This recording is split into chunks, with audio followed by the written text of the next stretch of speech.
Amis pêcheurs à la mouche, bonjour. Je profite de ma petite randonnée au bord de l'eau, pré-ouverture, pour repérer les truites. Qui d'ailleurs, l'eau est bien trop teintée, mais il faut toujours aller voir où elles se tiennent. Pour vous dire un grand merci sur le financement pour épisode numéro 1 de Nympher en action. Donc à l'heure actuelle, on est à la mi-février, on est à un total de 300 € sur 2000. Et je trouve ça vraiment génial, c'est presque incroyable en fait qu'on soit à une époque du financement participatif. Je vous remercie énormément.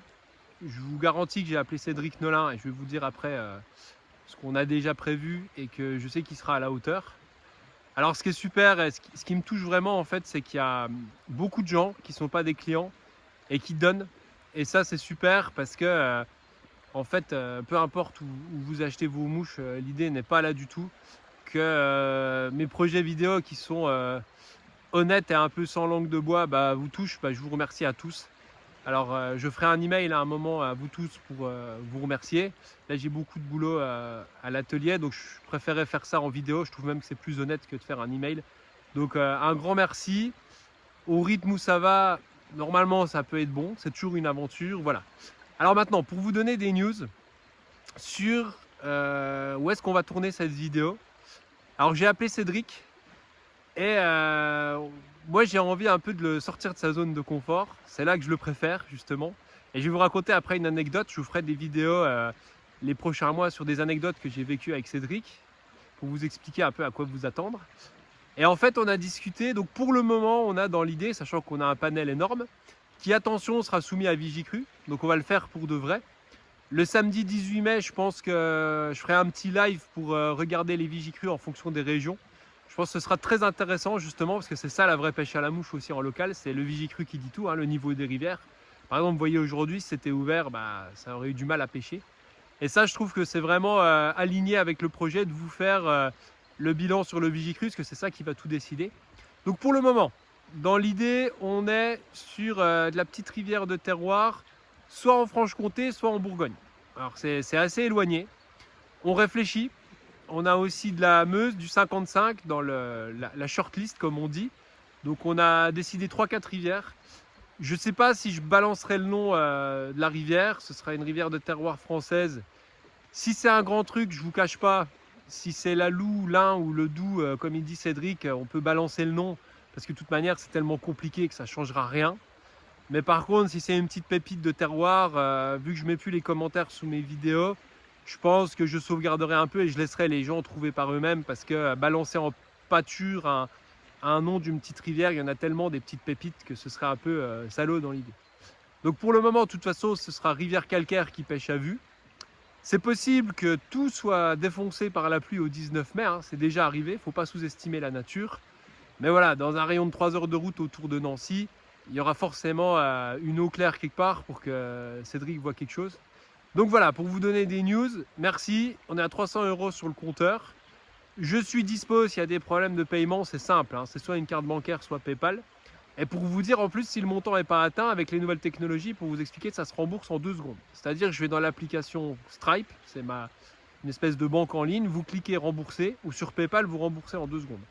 Donc ça c'est bien, j'ai bien précisé dans les conditions générales de vente, comme ça je suis complètement aligné, complètement honnête, et s'il y a un problème, je peux rembourser en un clic.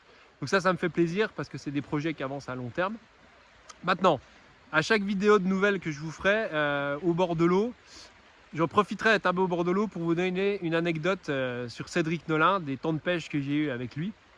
Et en fait là je voulais vous raconter une anecdote, là où il m'impressionne le plus Cédric, donc quand il est à la maison chez lui, c'est classique sur la Loue et l'Ain, il est vraiment impressionnant. Mais en fait, quand vous le découvrez, un pêcheur, et pas que Cédric, en fait, ces grands nympheurs de talent, quand vous les découvrez en dehors de leur zone de confort sur une rivière qu'ils n'ont jamais vue, là, franchement, c'est assez interstellaire. Donc en fait, ça se passe en 2014. On est allé à l'hôtel Gargantini, donc très belle destination de pêche, en Autriche. Donc Alberto Gargantini, vous pouvez taper sur Google. Donc c'est un hôtel qui a, je crois que c'est un quatuor ou un triptyque de rivières. Donc la Meule, la Drava, la Sorgiva et je crois qu'il y en a une quatrième. Voilà, je ne sais plus. Bref, très belle destination pêche. Et en fait, sur ces 3-4 rivières, c'est très varié en fait chez Gargantini parce qu'il y a la Drava qui est énorme, qui est une énorme rivière. Et il y a la Meule qui est intermédiaire. Et la Sorgiva, c'est vraiment un tout petit shoal stream.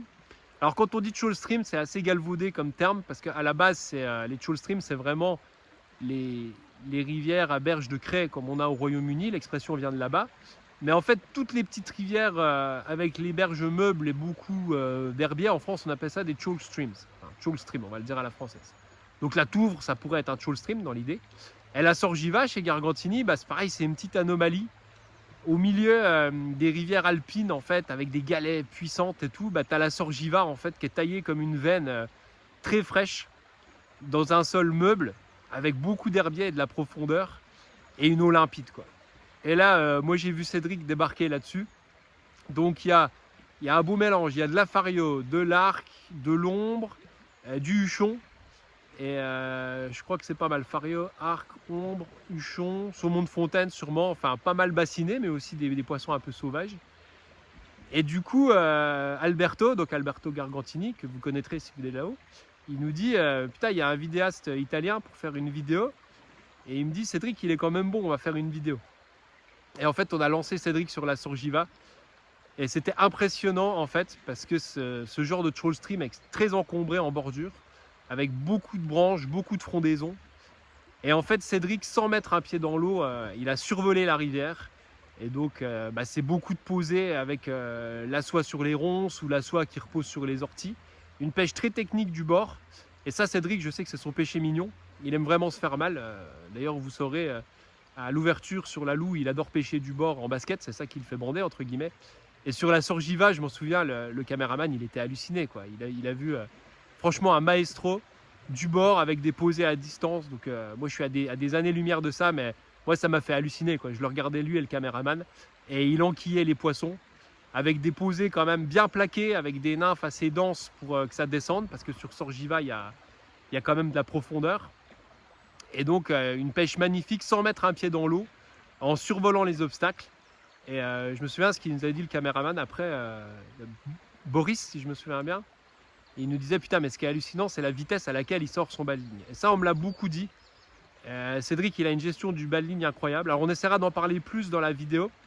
Et vous pouvez m'envoyer des messages sur Facebook ou via nymphevolution.com si vous avez des questions à poser à Cédric pendant la vidéo, que je puisse les thématiser en fait.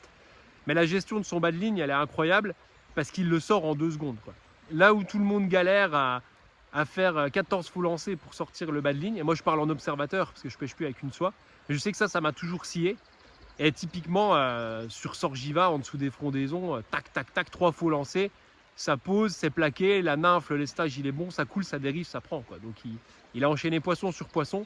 Et ce qui était impressionnant, c'est de le voir pêcher à vue, à distance, dans une rivière avec de la profondeur, et où on ne rentre pas dans l'eau. Alors là, autant pouvoir un peu aller en wading dans l'eau, ça aide à fouetter, ou avec des talus où on a des espaces pour pêcher à l'arbalète. Mais là, pour le coup, pêcher à fouetter du bord sans rentrer dans l'eau, voilà, c'est le genre de truc de dingue. Allez, je vais me motiver, j'illustrerai avec quelques photos de la Sorgiva là, sur la fin de cette histoire. Voilà, donc ça c'était l'anecdote de Cédric sur Sorgiva, donc une rivière en fait qu'il n'avait jamais vue. Et allez, je finis la même anecdote parce que c'est groupé, j'en aurai d'autres.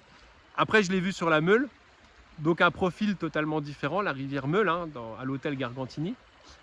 Et là, c'est pareil, il sortait de sa zone de confort et ça m'a fait rigoler de l'observer parce qu'il y avait des énormes lisses de galets. Et en fait, il ne trouvait pas les ombres. Parce que les ombres en grande rivière claire, comme la basse rivière d'Ain par exemple, ont un très bon mimétisme. Et en fait, pendant une demi-heure, 3/4 d'heure, il ne pêchait pas. Et il regardait l'eau et je lui dis putain, qu'est-ce que tu fous? T'arrives pas à voir un poisson? Il me dit t'inquiète. Il me dit j'essaie juste de repérer en fait la couleur, la tonalité qu'ils ont, et je te promets, quand je les trouve, je vais les dégommer. Et ça m'a impressionné aussi parce que, disons entre guillemets, un prépubère comme moi qui serait arrivé, j'aurais attaqué le premier ombré que j'ai vu en mode excité. Alors que lui, pendant au moins 3/4 d'heure, il a regardé la rivière, il a tout analysé, la couleur des ombres, et à un moment, il a réussi à scanner en fait la chose pour avoir un repère. Et une fois qu'il a compris la tonalité, la couleur des ombres sur la rivière là, bah, il a tout dégommé, quoi. Donc c'est-à-dire qu'il trouvait les gros troupeaux d'ombres, mais c'est passé par une phase d'analyse. Et il me dit aussi souvent qu'il faut attendre que tes yeux s'adaptent à la rivière, quoi. Donc souvent il me dit tu vas trop vite, ça il l'a souvent dit. Et sur la Meule, j'ai vraiment vu l'expérience, il n'avait jamais pêché cette rivière-là, et pendant 3/4 d'heure, il dit non mais j'ai mes yeux aussi qui s'habituent à la teinte et à la couleur de l'eau. Voilà, c'était 2 anecdotes pour vous motiver. La cagnotte est toujours ouverte. Je compte sur vous. Pour finir, si ce projet marche, qu'on arrive à avoir 2000 € pour une vidéo pour mes caméramans, avec les taxes en moins, je vous rappelle bien, je vais faire le gars honnête. Et ben, pour vous dire, alors on verra si ce projet marche ou pas, mais moi j'aime rêver grand. J'ai 3-4 gars derrière Execo avec qui j'aimerais tourner la prochaine vidéo. Alors je vous le dis honnêtement en vidéo, il y aurait Bertrand Jacquemin à égalité avec François Giraudot, avec Ricardo le Suisse et bien sûr Vincent Abbayon. Donc voilà, si ce projet il se met en marche et qu'on y arrive, et ben après sur de la pêche franco-française, c'est genre les 4 gaillards que j'aimerais avoir derrière. Voilà, c'était juste pour vous tenir au courant de la... J'ai de la suite dans les idées et des profils différents que j'aimerais avoir. Allez, j'arrête là, je continue ma randonnée pêche, mais je pense que c'est plié. Je vais aller honorer les commandes du moment. Et puis encore merci à vous. Voilà, n'hésitez pas, allez-y pour la cagnotte. Vous êtes des dizaines de milliers. Allez, bonne, j'allais dire bonne pêche, mais préparez-vous pour l'ouverture et à bientôt. Ciao!